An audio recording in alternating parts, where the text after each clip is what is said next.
Shalom buat sahabat worship leader semua. Kembali bertemu di channel saya, di channel Suwardi DDK 77. Saya berharap semua sahabat WL ada di dalam sukacita, perlindungan, dan kasih Tuhan kita Yesus Kristus. Saya masih ingin rindu meneruskan mengupas pembahasan tentang seputar praise and worship. Kalau saudara mencari di YouTube manapun tidak ada, karena ini adalah original yang saya buat. Saya bertujuan untuk bisa memberkati kita semua, karena ini masih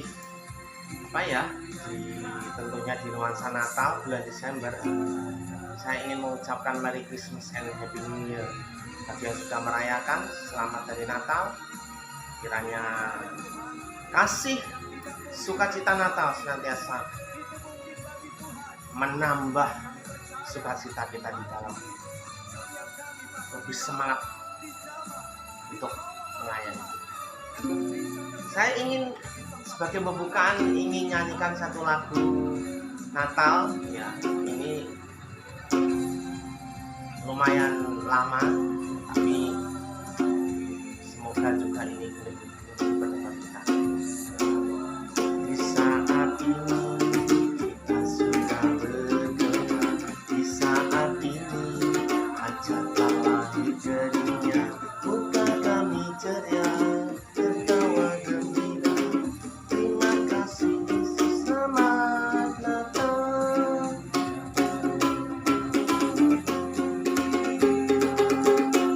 Oke, puji Tuhan, langsung saja ke pembahasan kita. Kalau saya sudah banyak memberikan pembahasan tentang seputar teori bagaimana menjadi worship leader, kali ini saya ingin lebih ke mengupas tentang hal-hal yang menyangkut kerohanian.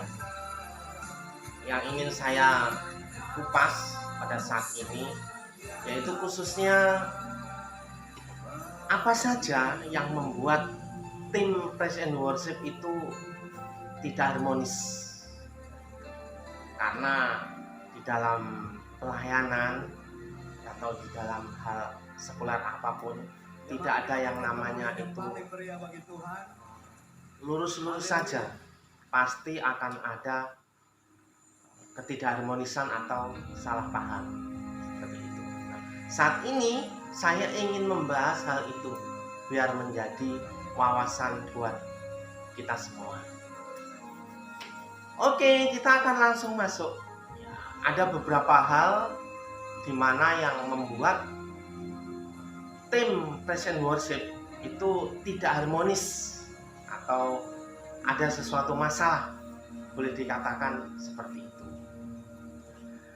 Hal yang pertama yaitu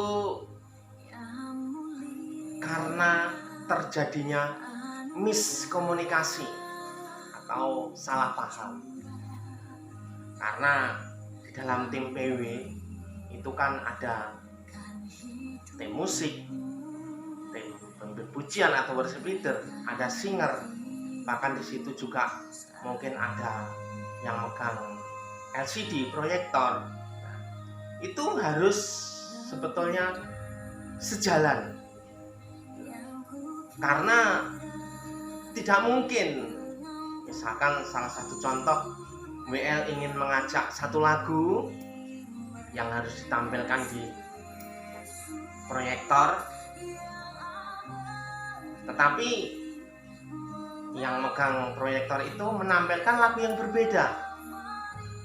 Sekarang ada proyektor yang sangat membantu, jadi bisa untuk mengajarkan lagu-lagu baru seperti itu. Itu adalah fungsi daripada proyektor.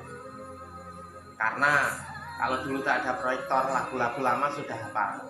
Jadi dengan adanya proyektor, seorang worship leader itu bisa dengan lebih mudah lagi untuk memperkenalkan lagu-lagu baru. Jadi harus ada kesamaan visi, kesamaan misi atau tujuan, ada kesehatian. Itu adalah yang harus terjadi di tim PW. Tetapi kenyataannya kadang ada perbedaan. Misalkan WL menginginkan, ayo kita pakai arranger dari TW, tapi musiknya mungkin coba kita pakai yang versinya dari Betani Nyinden.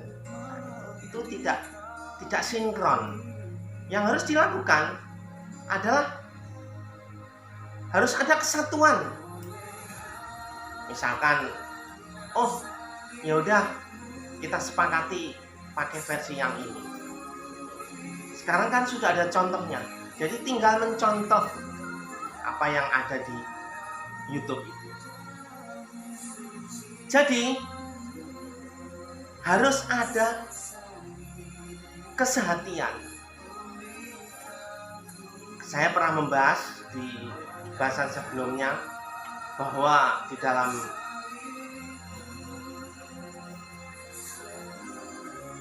suratan Rasul Paulus itu dikatakan kita ini adalah tubuh Kristus, terdiri dari tangan, kaki, kepala, dan harus rapi tersusun. Ada tangan ya berfungsi sebagai tangan, ada kaki berfungsi sebagai kaki. Harus ada satu tujuan. Kalau kaki pengen ke sana, tetapi pikiran hatinya tidak menuju ke sana, pasti tidak akan sampai.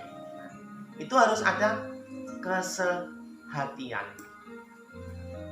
Tetapi yang perlu kita ingat, kita mengetahui bahwa sebetulnya itu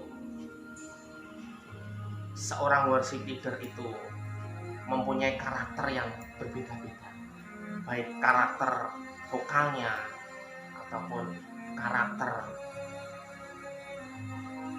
penyampaiannya, karakter di dalam memimpin pujian itu berbeda-beda.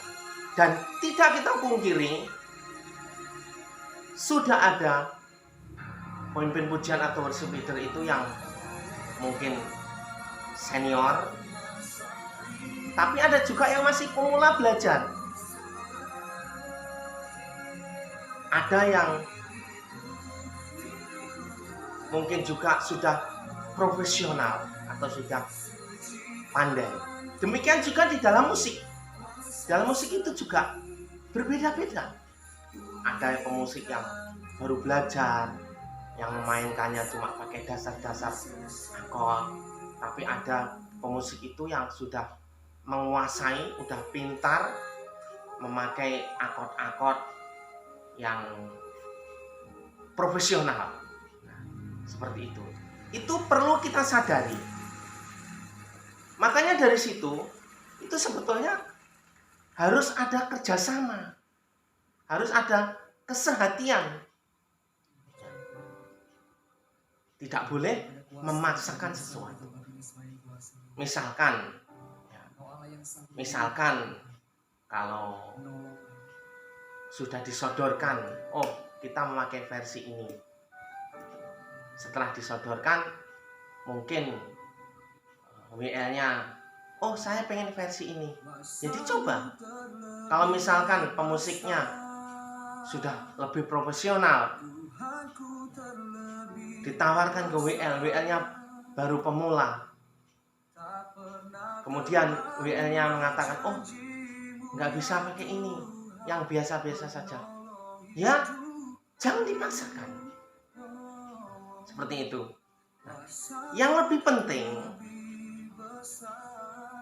di dalam penyampaian itu, di dalam firman Tuhan katakan, menyampaikan segala sesuatu itu harus dengan penuh kasih, lembut, tidak boleh dengan nada mungkin yang keras, apalagi dengan nada yang tidak santun. Nah, seperti itu. Demikian juga yang dikasih nasihat juga harus bisa menerima. Kalau memang belum bisa, harus belajar, ya mari belajar. Seperti itu. Harus sama-sama bisa menerima. Karena apa? Tujuan kita melayani Tuhan itu memberikan yang terbaik buat kemuliaan nama Tuhan. Kalau kita melayani itu asal-asalan, ya sudahlah, segini aja enggak apa-apa, ya sudahlah, segini aja cukup, apakah itu bisa dikatakan bisa memberikan yang terbaik buat kemuliaan nama Tuhan? Tentu belum. Saya ingin pakai peribahasa ya, mungkin bukan peribahasa, salah satu contoh. Penyanyi-penyanyi sekuler atau pemusik-pemusik sekuler, kalau mereka tampil mungkin di acara-acara, pasti mereka sudah mempersiapkan diri dengan sebaik-baiknya, sudah belajar dengan sebaik-baiknya, pengen perform tampil dengan sebaik-baiknya. Kalau salah pasti malu. Itu di hadapan manusia. Apalagi itu acara untuk misalkan instansi, misalkan acara Agustusan yang dihadiri oleh pejabat, tentu dipersiapkan dengan sebaik-baiknya. Itu untuk manusia. Kita ini tim PW, ini kita melayani ini bukan untuk manusia, tetapi untuk Tuhan. Jadi tentunya untuk manusia saja bisa belajar dengan baik, nah terlebih untuk Tuhan harus bisa memberikan yang lebih baik lagi. Itu adalah nasihat bagi kita semua. Kemudian yang membuat tidak harmonis yaitu adanya satu ego, keakuan. Kalau bukan aku tidak bisa. Aku yang lebih pintar daripada yang lain. Aku yang lebih bisa daripada yang lain. Harus aku. Terjadi satu mungkin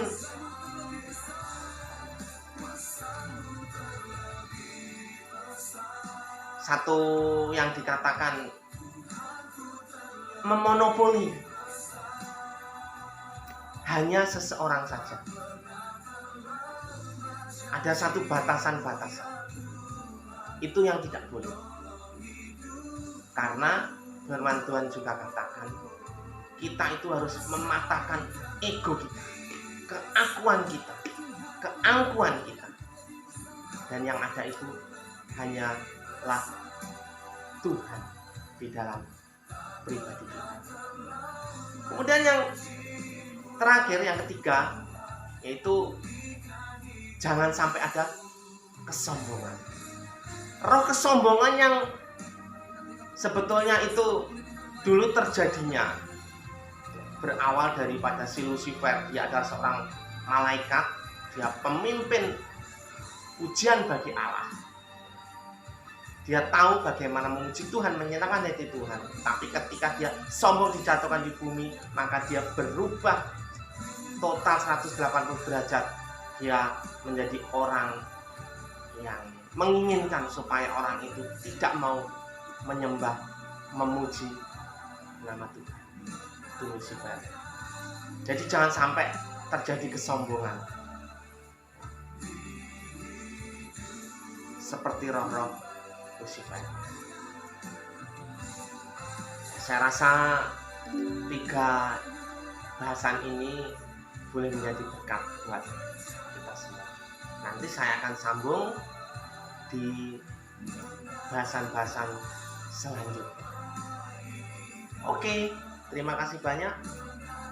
Sampai ketemu kembali. God bless you all.